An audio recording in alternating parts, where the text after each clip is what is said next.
उम्मीद है कि आप सब खैरियत से होंगे। कमाल हर्बल में खुश आमदीद। वो लोग जिन्होंने अभी तक मेरा चैनल सब्सक्राइब नहीं किया, चैनल को सब्सक्राइब करें, बेल आइकॉन का बटन दबाएं ताकि तमाम इंफॉर्मेटिव वीडियोस के नोटिफिकेशंस आपको मिल सके। आज हम बात करेंगे सांसों या मुंह की स्मेल के बारे में, बदबू के बारे में। बेसिकली इसकी 2-3 वजूहात है। जब तक इसकी वजह का पता ना चले तो हम इस बीमारी को ख़त्म नहीं कर सकते। पहली प्रॉब्लम तो होती है मैदे की बदहज़मी, मैदे की गर्मी, मैदे की गैस, एसिडिटी का बढ़ जाना। ये तमाम अवामल मिलकर सांस की, मुंह की बदबू का बायस बन सकते हैं। नंबर 2 पे आ जाता है मसूड़ों की सोजिश, उसमें पीप का होना या उसमें खून का होना। ये तमाम चीज़ें भी मुंह की या सांसों की स्मेल का, बदबू का बायस बनती है। नंबर 3 आ जाता है जो आपके दांतों में सुराख होते हैं, कैविटीज़ होती हैं, इनके अंदर ग़िज़ा फंस जाती है, ग़िज़ा ठहर जाती है, वो बाहर नहीं निकलती है, मैदे के अंदर नहीं जाती, इसमें ठहर जाती है। जब वो गल सड़ जाती है तो गलने सड़ने की वजह से उसके अंदर से ताफुन उठना शुरू हो जाता है, बदबू आना शुरू हो जाती है और वही बदबू आपकी सांसों के ज़रिए, सांस के ज़रिए से बाहर आना शुरू हो जाती है। इस वजह से आप पहले इसकी वजह को ढूंढें। अगर आपको इसकी वजह का पता चल जाता है तो इसका ट्रीटमेंट करना इंतहाई आसान हो जाता है। नंबर 1, अगर तो आपको कैविटीज़ का मसला है, दांतों में सुराख है, तो आप किसी अच्छे डेंटिस्ट के पास जाएं, दांतों की फिलिंग करवाएं, उनके ऊपर कैपिंग करवा लें या फिर उन दांतों, गले सड़े हुए जो दांत हैं उनको निकलवा दें। ये इसका वाहद हल है, दूसरी तीसरी इसकी कोई हर्बल ट्रीटमेंट नहीं है। इनकी फिलिंग करें, इनके अंदर कैपिंग करें या इनको निकलवा दें।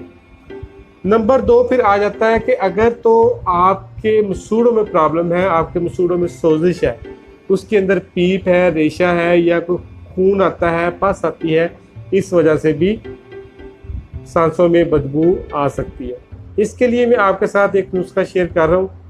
स्क्रीन पे लिखा हुआ आ रहा है, चंद एक चीज़ें हैं, आपने इनको बारीक पाउडर कर लेना है और सुबह शाम आपने इसको बतौर मंजन इस्तेमाल करना, अपने मसूड़ों के ऊपर इसको लगाना, रात को सोते वक्त और सुबह को नाश्ते के बाद, और एटलीस्ट जो 5 मिनट है वो आपने इसको मुंह में लगे रहने देना।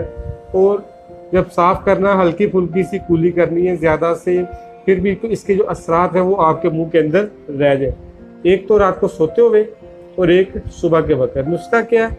नुस्खा गूंद कीकर है, संग जरा, सुपारी छालिया, फिलफिल स्याह है, सूंठ और लौंग है।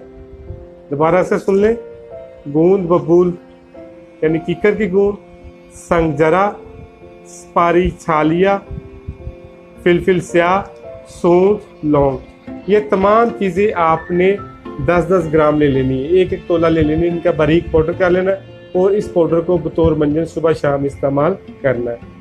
नंबर 3 पे आ जाता है आपका निज़ाम इंहज़ाम का ख़राब होना, निज़ाम इंहज़ाम का कमज़ोर होना। इसमें क्या होता है कि जो आप ग़िज़ा खाते हैं वो ठीक तरीके से हज़म नहीं होती, मैदे की एसिडिटी बढ़ जाती है, कब्ज़ की शिकायत रहती है, गैस होती है, जिसकी वजह से मैदे से ताफुन उठना शुरू हो जाता है और नतीजतन आपकी जो सांसें हैं उसके ज़रिए से वो ताफुन, वो स्मेल आपकी दूसरों तक पहुंचना शुरू हो जाती है। इसके लिए नुस्खा इंतहाई आसान है, तमाम चीज़ें पंसारी से आसानी से दस्तयाब है, स्क्रीन पर लिखी हुई आ रही हैं। ये तमाम चीज़ें आपने पंसारी से हम वज़न ले लेनी है और सुबह शाम इसका पाउडर आधा चम्मच सादे पानी के साथ ग़िज़ा के बाद इस्तेमाल करना। चीज़ें क्या हैं देखिए। नंबर 1 सौंफ, नंबर 2 रेवन खताई, नंबर 3 इलायची सब्ज़, सूंठ, तुखम कासनी, गुल सुर्ख। दोबारा रिपीट कर रहा हूँ, सौंफ, रेवन खताई, इलायची सब्ज़, सूंठ, तुखम कासनी और गुल सुर्ख। ये तमाम चीज़ें आपने पाउडर फॉर्म में ले आनी है। आधी चम्मच सुबह, आधी चम्मच शाम आपने इस्तेमाल करनी है। इंशाअल्लाह ताला से 8 से 10 दिन के इस्तेमाल से जो आपका निज़ाम इंतज़ाम है उसकी जो ख़राबी है, जुमला ख़राबियाँ जो है वो भी इससे ठीक हो जाएंगी। ये प्रॉब्लम जिसको भी है मुख्तलिफ़ किस्म की शर्मिंदगियों का, नफ्सियाती मसाइल का शिकार कर देती है। इनसे बचने के लिए आप इन चीज़ों को फॉलो करें जो मैंने आपके साथ शेयर किए। इंशाअल्लाह ताला से जो आपका मसला है, जो आप सांसों की प्रॉब्लम है, वो ख़त्म हो जाएगी।